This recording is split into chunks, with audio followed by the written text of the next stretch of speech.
He said, I want you to take your son, Isaac, your only son, offer him on one of the mountains. So Abraham rose up. He got his ass saddled, his two young men with him, Isaac his son, the wood and the fire. So they went a 3-day walk. Finally, God showed him the place. So Abraham tells his two servants to wait behind, takes his son, takes him up to Mount Moriah, and ties him up. And I can imagine this. Okay, so, Isaac had been to other sacrifices.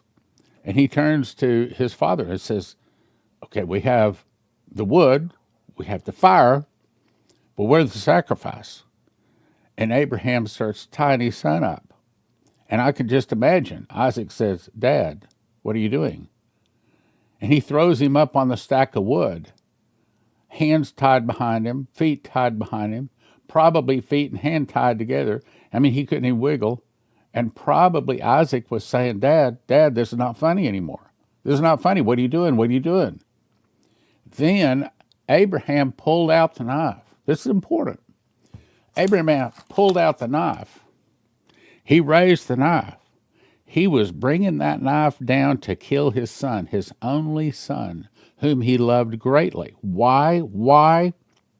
I'll start to get emotional here. Because he loved God. He loved God. He believed God. He trusted God more than he trusted his own son. Because he said, you know what? Even if this knife goes into my son, I believe my God will just bring him right back to life. So he brings the knife up. The knife is coming down. About that time, a voice says, Abraham, don't hurt your son. Over in the side, he looks up and there's a lamb, a male ram, caught in the thicket. He says, use this.